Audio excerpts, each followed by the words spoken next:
आज के परिवेश में और ये जिस वातावरण में हम लोग जी रहे हैं, हमारा देश चल रहा है, इसके ऊपर कुछ टिप्पणी करना चाहूँगा।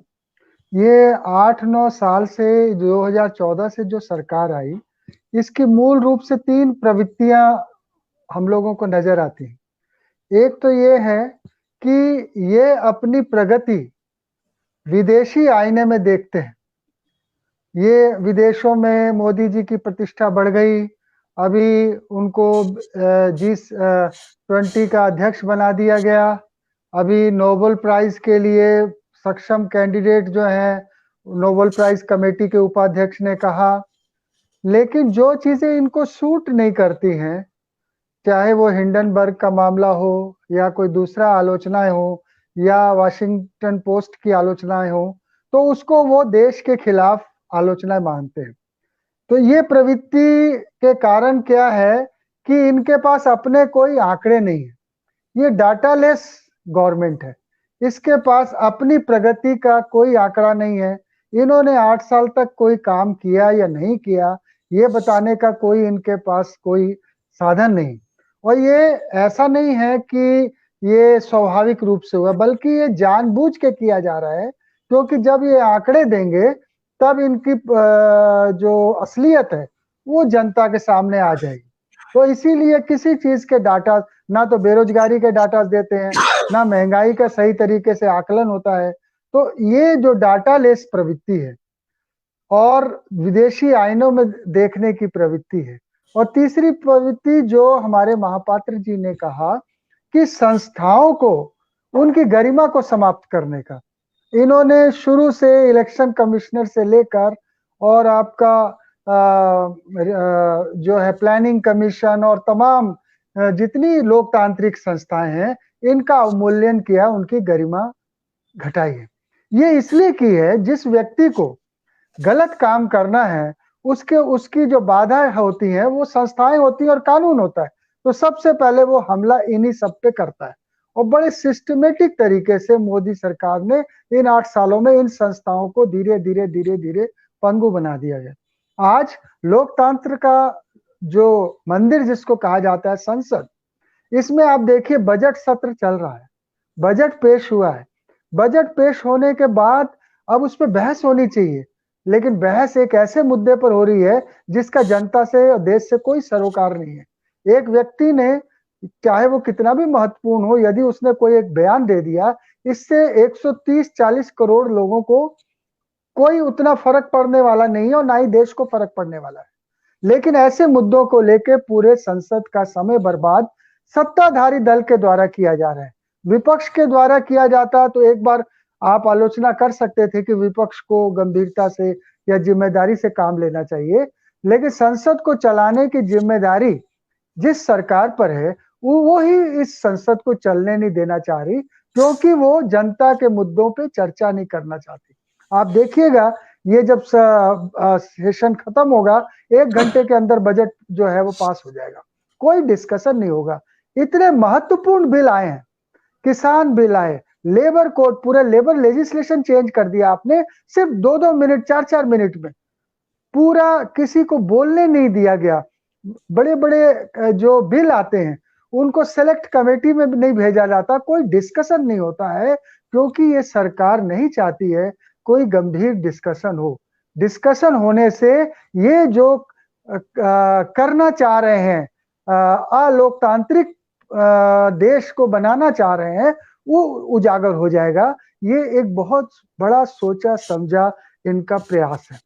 दूसरी बात, जो ये जो अडानी के और मोदी जी का रिलेशन है और इससे जो पूरे देश की अर्थव्यवस्था के ऊपर असर पड़ा है, ये एक ऐसा कोई घोटाला नहीं है कि बोफोर्स का घोटाला है, कुछ करोड़ का लेन-देन हो गया।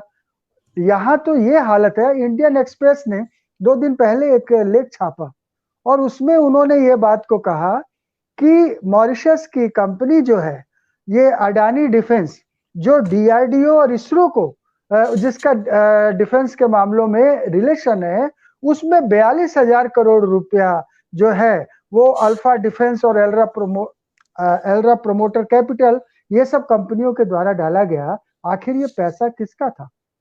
ये एक बहुत बड़ा एक हमारी राष्ट्रीय सुरक्षा के प्रति प्रश्न है कि भाई ये पैसा कहाँ से आ रहा है? कहीं आतंकवादियों की तरफ से तो नहीं आ रहा, देश विरोधी लोगों की तरफ से नहीं आ रहा। ये जनता को क्यों नहीं आप बताएंगे? आप यदि नहीं बताना चाहते हैं तो निश्चित रूप से आपके प्रति संदेह की सुई तो आपके प्रति जाती है कि आपका इसमें क्या इंटरेस्ट है। आप आखिर जनता को, देश को क्यों नहीं बताना चाहते ये पैसा किसका आया? ये इंडियन एक्सप्रेस ने बड़ा महत्वपूर्ण सवाल उठाया है। अब आप सवाल होता है कि ये सब डिस्कशन ना हो, इसके लिए इसमें तो पूरा सभी जगह सभी मीडिया भी कह रहे हैं। आज राहुल जी ने बयान भी दिया। आज वो लोकसभा अध्यक्ष से बोलने के लिए तो 2 मिनट बाद उसको एडजॉर्न कर दिया गया। कल वो बोले शायद हमको मौका मिल जाए। तो ये तो एक उनका पॉलिटिकल गेम है। लेकिन मूल प्रश्न ये है कि अभी तक लोग ये कहते थे कि ठीक है, इतने घोटाले हो रहे हैं, इतना बैंकों को खत्म किया जा रहा है, पब्लिक सेक्टर को बेचा जा रहा है, तो हमारे जो कांग्रेस पार्टी है या विपक्ष है ये एक्टिव क्यों नहीं होता?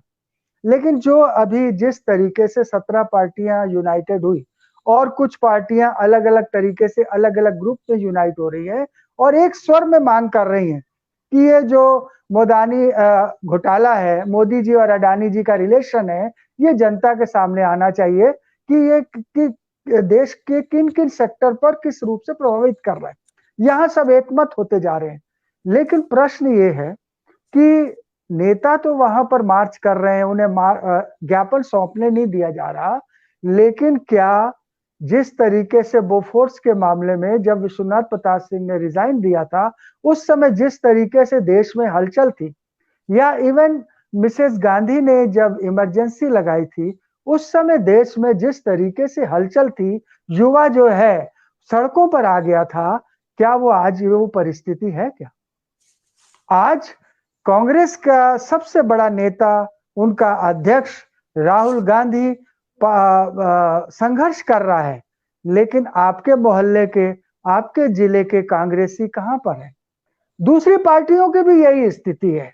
ये कहने से कि भाई संघर्ष होता है तो दमन होता है, तो दमन तो इंदिरा गांधी के समय में भी हो रहा था, जयप्रकाश आंदोलन का जब चला था पूरे देश के अंदर, तो दमन तो होगा। लेकिन दमन को सहने के लिए हमारी जनता क्यों नहीं तैयार हो रही है? ये एक सबसे बड़ी समस्या है। जब तक इस समस्या का हल विपक्ष नहीं ढूंढेगा, तब तक जो है हम ऊपर ही संघर्ष करते रहेंगे और सरकार की चूल्हे हिलाने की जो स्थिति है वो नहीं आ पाएगी। अब मैं ये सोचता हूं, आज हमारे पास निश्चित रूप से कोई ऐसा महापुरुष नहीं है जो सभी को एकत्र कर ले और जो जिसकी बात सब लोग मानते रहें। किसी जमाने में सीपीएम में हरकिशन सिंह सुरजीत की ये स्थिति थी कि वो पूरे विपक्ष को एकत्र कर लेते थे। उनको चाणक्य भी कहा गया था। 50 सीटें लेकर वो देश की सेंट्रल राजनीति में वो हस्तक्षेप कर रहे थे। लेकिन आज हमारा किसी पार्टी के पास ऐसा नेता नहीं। तो अब हमारे को इस परिस्थिति में क्या हम चुपचाप तमाशा देखते रहे या सब कुछ सहते रहे? नहीं, इस परिस्थिति में भी हल निकलेगा। आज जो हमारे 200 लोग संघर्ष कर रहे हैं, पार्लियामेंट्रियन, हर पार्टियां आ रही हैं, सबको इस ओर प्रयास करना पड़ेगा। और मैं तो ये सोचता हूं कि अब हमको गांव की ओर, राज्यों में, जिलों में संघर्ष को ले जाना पड़ेगा। ये जो मोदानी का मामला है, अब इन 17 पार्टी की जिम्मेदारी है कि ये मैसेज को लेके जाए कि देखो, पार्लियामेंट में हमें बोलने नहीं दिया जा रहा, हमें ज्ञापन सौंपने नहीं दिया जा रहा। ये कहाँ का लोकतंत्र है? आप बड़े बड़े दावे करते हैं, आपके पास कोई आंकड़े नहीं है, आप विदेशों के किसी बयान को लेके आप पूरा प्रचार करते हैं। तो ये संघर्ष का दूसरा स्टेप जब तक चालू नहीं होगा, तब तक आप कोई बहुत बड़े रिजल्ट की आशा नहीं कर सकते हैं। मेरा तो यही सोचना है कि अब इन सब पार्टियों को बैठना चाहिए और joint action committee for democracy बनाए, लोकतंत्र के लिए एक संघर्ष समिति बनाए, राष्ट्र बचाव के लिए संघर्ष समिति बनाए। ये सबको अपने निजी स्वार्थ छोड़ने पड़ेंगे, नहीं तो आप समझ लीजिए कोई नहीं बचेगा। आज जो पार्टियों के ऊपर हमला नहीं हो रहा है वो सब भी नहीं बचेंगी। मैं अपनी बात, एक बहुत बड़े लेखक थे जो वो जर्मनी का उदाहरण देते हुए लिखते हैं कि जब मैं एक पत्रकार था, वो पत्रकार लिखते हैं कि जब उन्होंने ट्रेड यूनियन पे हमला किया नाजियों ने, तो मैं चुप रहा क्योंकि मुझे लगा मैं तो ट्रेड यूनियनिस्ट नहीं हूं, मजदूर लोग हड़तालें करते ठीक कर रहा है हिटलर, सबको दबा दे रहा है। उसके बाद विरोधी पार्टियों के ऊपर उसने हमला किया, यहूदियों पे हमला किया, उनको गैस चैम्बर में डालने लगा। तो वो बोला मैं तो यहूदी नहीं हूं, मैं तो किसी पॉलिटिकल पार्टी का नहीं हूं, मैं क्यों उसको बोलूं। और ये स्थिति आते आते वो कहता है लास्ट में जब मेरे घर में गेस्टापो आते हैं उसके नाजी सैनिक, तो देश में कोई नहीं बचा था जो उसके पक्ष में बोलता। आज आप देखिए हमारे देश के एक मिनट में थोड़ा सा और बात कहना, आज हमारे देश में आंदोलन नहीं हो रहे हैं ऐसा नहीं है, आंदोलन हो रहे हैं। आपने अभी नासिक का उदाहरण दिया, आपको बता दें किसान आंदोलन से पहले भी महाराष्ट्र के किसानों ने नासिक से मुंबई तक का मार्च किया था और वो 120 किलोमीटर का मार्च था। आज फिर प्याज के किसानों ने मार्च किया है। ये एक बहुत ही आशा की किरण है कि इस देश का किसान फिर हलचल में आ रहा है।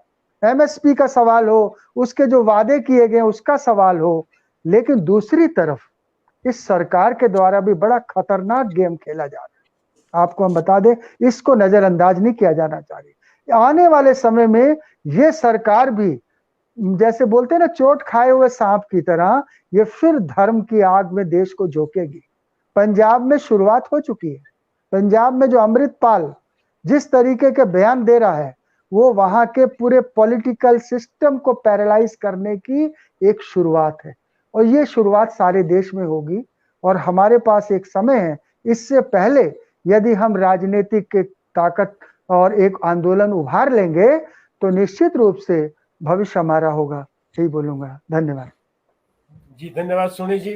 सच तो यह है कि आज की पूरी राजनीति सुविधा भोगी राजनीति हो गई है। सब अपनी अपनी सुविधा